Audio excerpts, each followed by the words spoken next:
Untuk hari ini saya akan membentangkan untuk bahagian pendahuluan.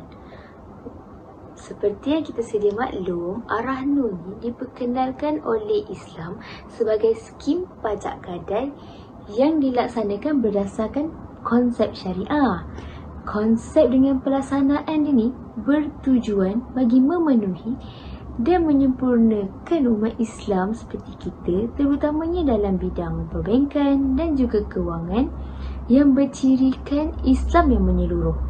Antara sasaran utama sistem pajak gadai ini nak dilaksanakan untuk bermatlamat menghapuskan masalah berkaitan riba ataupun hasil kutipan bunga seperti faedah serta gharar yang telah dikenakan oleh pihak yang mengaplikasikan sistem pajak gadai konvensional.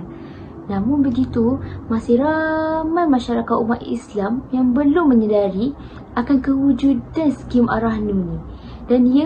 Dan kebanyakan kita masih lagi menggunakan sistem pajak gadai konvensional. Kita masih lagi mengunjungi sistem pajak gadai konvensional ni secara berterusan. Definisi Ar-Rahnu terbagi kepada dua, iaitu dari segi bahasa dan juga dari segi istilah. Dari segi bahasa, ia diambil dari bahasa Arab iaitu rahana yang bererti kekal, tetap dan jaminan. Manakala dari segi istilah, definisi yang dikemukakan oleh ulama Malikiyah yang juga diguna pakai oleh mazhab Hanafi, Hanbali, Maliki dan juga Syafi'i mendefinisikan Ar-Rahnu sebagai harta yang dijadikan pemiliknya sebagai jaminan hutang yang bersifat mengikat. Menurut ulama Malikiyah juga, bukan harta yang bersifat material sahaja yang boleh dijadikan barang jaminan, malah harta yang bersifat memberi manfaat juga boleh diambil kira. Bagi ulama Syafi'iyah dan ulama Hanabilah, Al-Rahnu bermaksud menjadikan barang sebagai jaminan hutang yang dapat dijadikan pembayar hutang apabila orang yang berhutang tu tidak mampu membayar hutang tersebut. Menurut ulama Hanafiyah, Ar-Rahnu dari segi istilah bermaksud menjadikan sesuatu iaitu barang sebagai jaminan hak pemihutang yang mungkin dijadikan cagaran kepada penghutang itu, sama ada kesemuanya ataupun sebahagian sahaja. Konsep Ar-Rahnu menggunakan konsep Islam iaitu Qardul Hasan adalah perjanjian pinjaman di antara pemajak dan penggadai. Pemajak dilarang meminta bayaran tambahan, tetapi penggadai juga digalakkan memberi token sebagai tanda penghargaan. Seterusnya ialah wadiah yadawanah.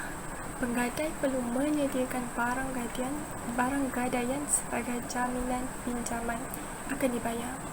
Penggadai mengamanahkan pemajak untuk menjaga barang gadaian sepanjang tempoh pinjaman. Jadi, jika sesuatu berlaku kepada barang gadaian tersebut tetapi bukan atas kelalaian pemajak, maka barang gadaian tersebut tidak perlu diganti. Seterusnya ialah al-ujrah. Al-ujrah iaitu yuran simpanan. Pemajak dibenarkan mengenakan upah kerana menyimpan barang gadaian dengan baik dan selamat. Simpanan dengan jaminan yang tadi kita sebut wadiah yadumanah, maka pemajak ni dipertanggungjawabkan untuk mengganti barang yang hilang atau dicuri kepada penggadai jika gagal mematuhi perjanjian.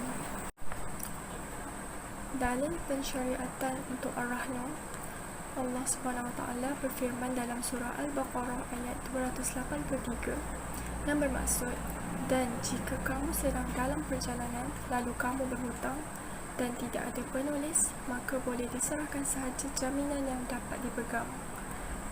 Terdapat juga hadis-hadis mengenai Ar-Rahnu. Antaranya ialah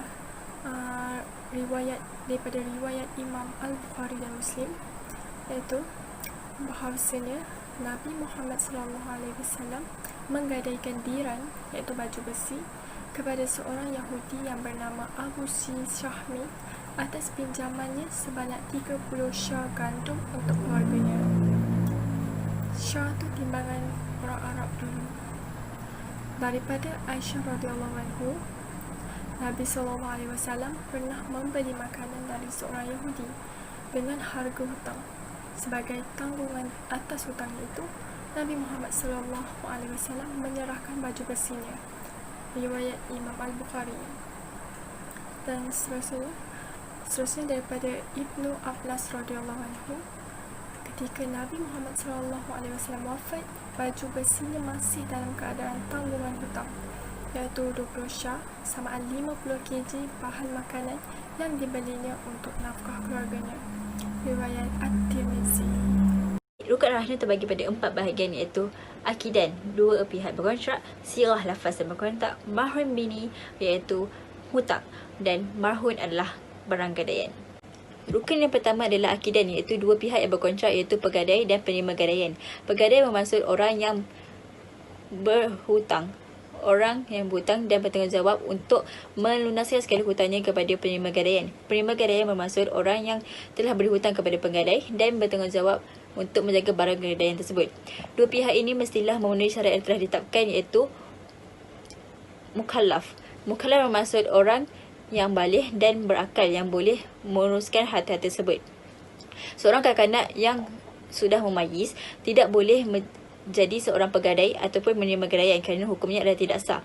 Orang yang gila ataupun tidak berakal juga tidak boleh menguruskan harta tersebut kerana mereka tidak lagi berkelayakan untuk menjalankan tanggungjawab sebagai pegadai ataupun menerima gadaian. Orang yang dilarang menguruskan harta ini digambarkan seorang safih, iaitu orang yang tidak boleh menguruskan harta dengan baik. Syarat seterusnya adalah kedua-dua pihak tidak dipaksa. Kedua-dua pihak mestilah melakukan secara sukarela. Jika salah satu dipaksa, kontrak gadaian tersebut tidak sah. Sekiranya ingin meneruskan kontrak gadaian, mereka perlu memulakan semula. Kelayakan menerima bayaran gadaian juga adalah syarat-syarat akidan. Mereka mestilah pemilik kepada barang yang digadai dan pemilik kepada hutang yang disegar dengan gadaian. Seterusnya adalah wali dan pemegang wasiat dan menerima gadaian. Mereka tidak boleh menggadaikan harta di bawah jagaan mereka dan tidak boleh menerima gadaian bagi harta orang di bawah jagaan mereka juga. Tetapi para ulama memberi pengecualian kepada 2 keadaan, iaitu darurat dan gadaian yang dilakukan dengan alasan jelas membawa kebaikan kepada jagaan mereka. Bagi darurat, contohnya penjagaan memerlukan wang untuk perbelanjaan orang yang di bawah jagaan mereka, sedangkan dia tidak mempunyai wang yang boleh digunakan untuk tujuan itu. Dengan itu, mereka boleh menggadaikan harta mereka untuk mendapatkan wang yang akan dibelanjakan untuk mereka. Seterusnya, gadaian yang dilakukan yang membawa kebaikan kepada jagaan mereka sendiri. Contohnya, wali atau pemegang wasiat yang menerima barangan yang berjumpa barangan yang berharga 200 tapi dijual dengan harga RM100. Namun orang di bawah jagaan mereka tidak mempunyai wang untuk membeli barang tersebut. Dalam keadaan ini, penjaga boleh membelinya dengan menggadaikan harta milik orang di bawah jaganya yang bernilai RM100. Disyaratkan orang tersebut mestilah yang boleh dipercayai dan berharta. Rukun yang kedua ialah sirah lafaz kontrak, yang bermaksud penawaran dan persetujuan. Ucapan yang merujuk kepada pegadaian dan persetujuan menerima gadaian tersebut oleh kedua-dua pihak. Contohnya, seorang pegadai itu berkata, "Saya menggadai rumah saya dengan hutang yang saya ambil daripada anda."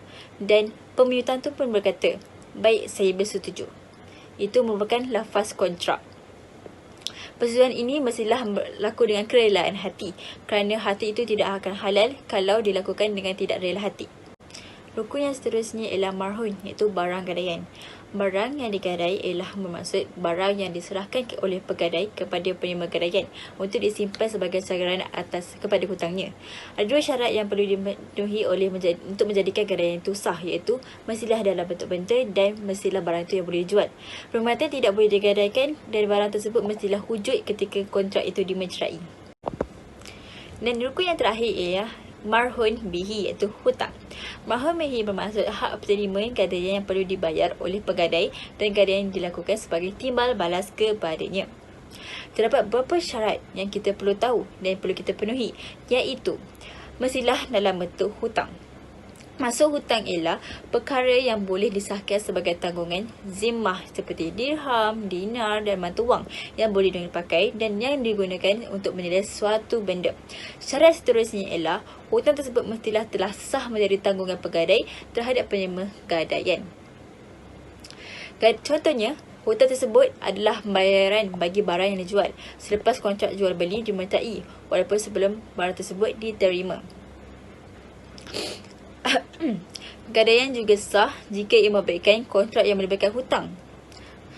Contohnya, pembeli itu berkata, jualkan kepada saya baju itu dengan harga 100 dan saya akan bayar selepas sebulan dan jam ini akan jadikan sebagai gadaian. Dan penjual itu pun berkata, baik, saya bersetuju. So, jadilah gadaian. Syarat seterusnya ialah jumlah yang sifat hutang mestilah diketahui oleh kedua-dua pihak. Contohnya, penghutang dan pemberi hutang mestilah tahu berapa jumlah yang dihutang tu. Contohnya, penghutang kata 100, yang pemberi hutang tu kata 100. So, mestilah amount yang sama. Nombor yang sama. Terdapat 9 kelebihan yang kita boleh perolehi dalam arahan ini. Yang pertama ialah nilai gadaian tidak akan merosot, wang lebih gadaian dipulangkan, tidak menggunakan unsur riba, barang kemas disimpan selamat, cas peringatan yang sangat rendah. Dan seterusnya adalah tiada unsur penipuan semasa membuat timbangan, tempoh membayar balik yang sangat munasabah, pembelian notis kepada penggadai tentang upacara lelongan, dan memberi nilai gadaian yang sepatutnya. Itu adalah kelebihan-kelebihan Ar-Rahnu. Okey, sekarang mari kita bezakan antara pajak gadai Islam dan konvensional. Bagi Ar-Rahnu, tiada kaedah faedah, tapi konvensional ada faedah sangat tinggi. Dan juga Ar-Rahnu juga barang disimpan barang kemas yang disimpan selamat dan boleh disyurankan, tapi tiada jaminan keselamatan jika barang anda disimpan di pajak gadai konvensional ni. Jangan. Nilai gadaian tidak berubah untuk Ar-Rahnu, tapi konvensional berubah. Tiada caj perkhidmatan yang dikenakan untuk pajak gadai Islam, tapi caj dikenakan di pajak gadai konvensional ni. Urusan sangat telus dan kaunter masa pelanggan bagi Ar-Rahnu. Tetapi untuk pajak gadai konvensional, kaunternya terbuka. Itu sahaja perbezaan antara pajak gadai Islam dan pajak gadai konvensional. Mari teruskan.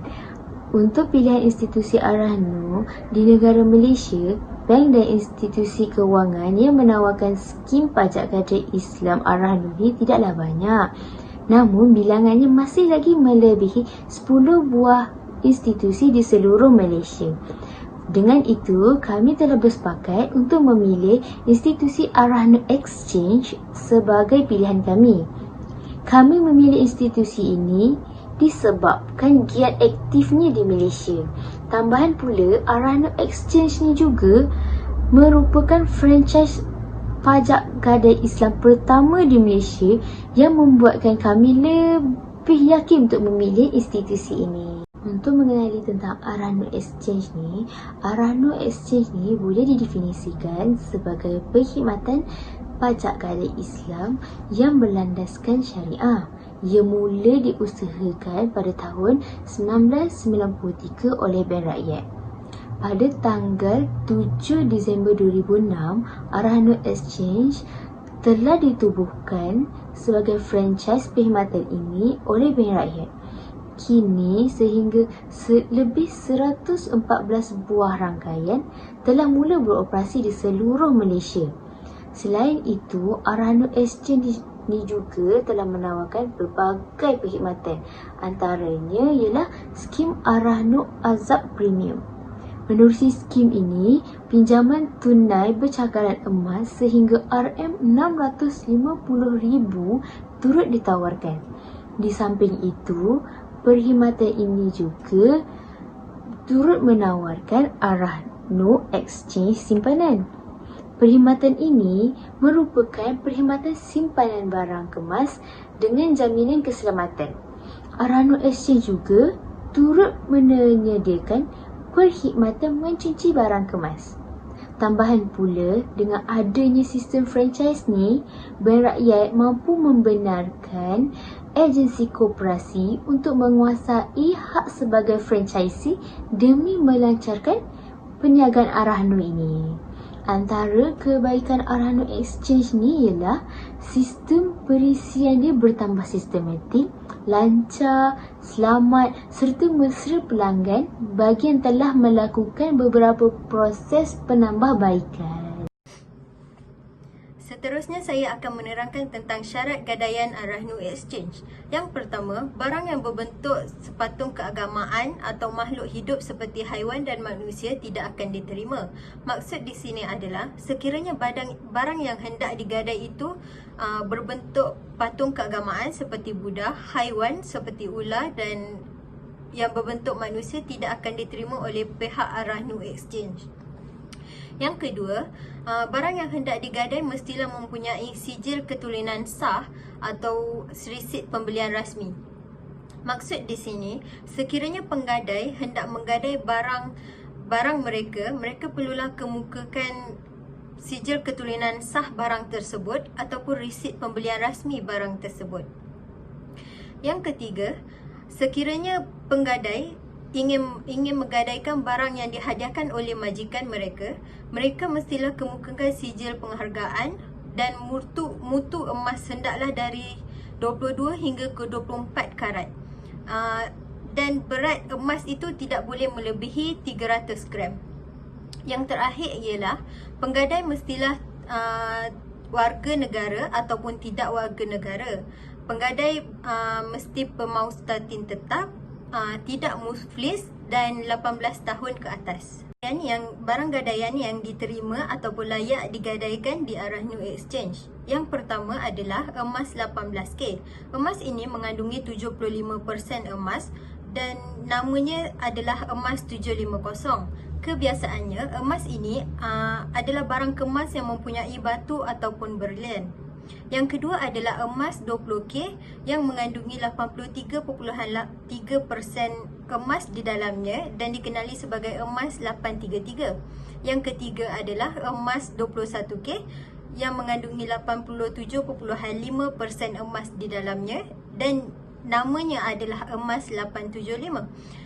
Yang keempat adalah emas 22K yang selalu diguna pakai ataupun dibeli oleh para wanita, iaitu mengandungi emas sebanyak 91.6% emas yang namanya adalah emas 916. Kebiasaannya emas ini adalah barang-barang kemas perhiasan seperti gelang tangan, gelang rantai leher, cincin dan sebagainya. Dan emas terakhir adalah emas 24K yang mengandungi 99.9% emas di dalamnya atau namanya adalah emas 999. Kebanyakan emas 99 ini adalah akan dibuat dinar ataupun jongkong emas. Upah simpan Ar-Rahnu Exchange. Yang pertama, upah simpan di Ar-Rahnu Exchange ini dikira berdasarkan nilai marhun dan tempoh bilangan bulan gadaian ditebus. Nilai marhun ini ialah berat emas yang didarabkan dengan nilai semasa emas pada hari-hari tertentu. Yang kedua adalah sekiranya emas ditebus kurang daripada 15 hari, kadar upah minimum bersamaan dengan kadar setengah bulan akan dikenakan. Maksudnya sekiranya penggadai menebus barang mereka kurang daripada 15 hari, mereka akan dikenakan upah dengan kadar minimum iaitu kurang daripada setengah bulan upah mereka. Okey, kadar keuntungan yang diambil adalah seperti di dalam slide berikut. Okey, yang pertama, sekiranya nilai marhun di bawah RM500, kadar keuntungan yang diambil hanyalah 60 sen sahaja. Sekiranya nilai marhun adalah RM500 hingga ke RM5,000, kadar keuntungan yang diambil hanyalah sebanyak 75 sen sahaja. Sekiranya nilai marhum tersebut di dalam lingkungan 5,000 hingga ke 10,000, maka kadar keuntungan yang diambil adalah 80 sen. Dan sekiranya nilai marhum tersebut adalah di atas RM10,000, maka kadar keuntungan yang diambil hanyalah 85 sen sahaja. Berikut adalah contoh formula untuk mengira upah simpan, iaitu upah simpan bersamaan dengan nilai barang dibahagikan dengan 100, didarabkan dengan kadar dan juga didarabkan dengan tempoh. Mari kita tengok contoh situasi yang telah diberikan. Hanya mempunyai emas seberat 8 gram dan ingin menggadaikan pada 1 hari bulan 11 pada tahun 2020 buat pertama kali. Dengan harga semasa emas adalah RM250 per gram. Hanya juga bercadang untuk menebus semula emasnya di dalam tempoh 5 bulan yang akan datang. Jadi berapakah nilai upah yang akan dikenakan kepada haniah? Setelah kita tengok contoh formula yang telah diberikan, jadi kita perlu memasukkan info-info yang telah diberikan. 2000 dibahagikan dengan 100 didarabkan dengan 0.75 dan juga didarabkan dengan 5. 2000 itu adalah nilai barang ataupun nilai bersamaan dengan nilai marahun, iaitu 8 gram emas didarabkan dengan 250 gram harga emas semasa. Dibagikan dengan RM100, iaitu kadar keuntungan akan dikira daripada setiap RM100 nilai marahun sebulan. Didarabkan dengan kadar iaitu kadar keuntungan. Kenapa 0.75? Kerana RM2000 itu di dalam lingkungan 500 ke RM5000 nilai marahun. Maka kadar keuntungan yang akan dikenakan adalah 0.75. Dan didarabkan dengan bulan. Kenapa 5? Kerana haniah akan menepus semula barang kemasnya dalam tempoh 5 bulan yang akan datang. Jadi, kita akan dapat nilai upah yang banyak RM75.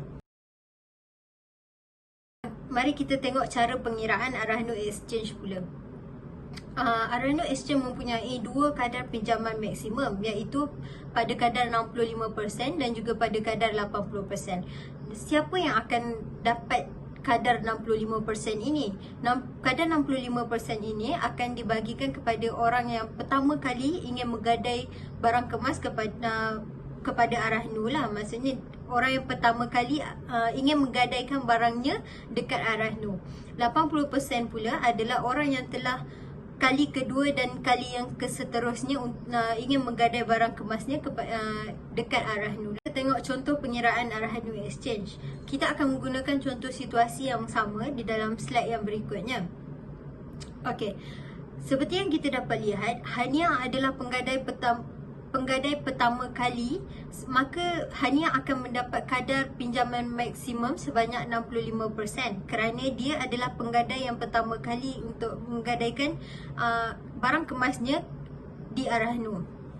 Okay, so untuk mendapatkan jumlah pinjaman yang akan diberikan kepada haniah, formulanya adalah jumlah pinjaman bersamaan dengan kadar pinjaman didarabkan dengan nilai marhaun, iaitu 65% didarabkan dengan RM2000 nilai marhaun tersebutlah. Jadi haniah akan dapat jumlah pinjaman sebanyak RM1300. Okey, untuk pembayaran penebusan barang kemas haniah yang di dalam tempoh 5 bulan yang akan datang, bagaimana kita ingin mengiranya? Okey, jumlah bayaran penebusan bersamaan dengan jumlah pinjaman ditambahkan dengan jumlah upah yang telah dikira di dalam slide berikutnya. Maka jumlah pinjaman, iaitu sebanyak RM1300, akan ditambahkan dengan jumlah upah, iaitu sebanyak RM75. Maka jumlah bayaran penebusan yang dikenakan kepada haniah adalah sebanyak RM1375. Sebagai kesimpulan, arah nur ini membawa lebih banyak kelebihan kepada masyarakat Islam Malaysia berbanding dengan pajak gadai konvensional. Hal ini dikuatkan dengan kelebihan arah nur yang tidak mengamalkan sebarang unsur riba. Sebagai contoh, perjanjian arah nur sendiri ada tercatat bahawa pinjaman ini tidak diberikan sebarang tindakan faedah ataupun interest. Manakala bagi jenis konvensional, faedah tu merupakan sumber hasil kepada pemberi pinjaman dan ia sudah jelas diharamkan oleh Islam. Selain itu, arah nur ni sudah jelas sekali membantu golongan Melayu yang amat memerlukan perkhidmatan ini sebagai alternatif mudah untuk masyarakat Melayu bermuamalat, menjalankan perniagaan dan sebagainya mengikut sistem yang selaras dengan Islam. Perkara ni sekaligus dapat memperlihatkan bahawa Islam ni sebagai agama yang meliputi seluruh kehidupan manusia.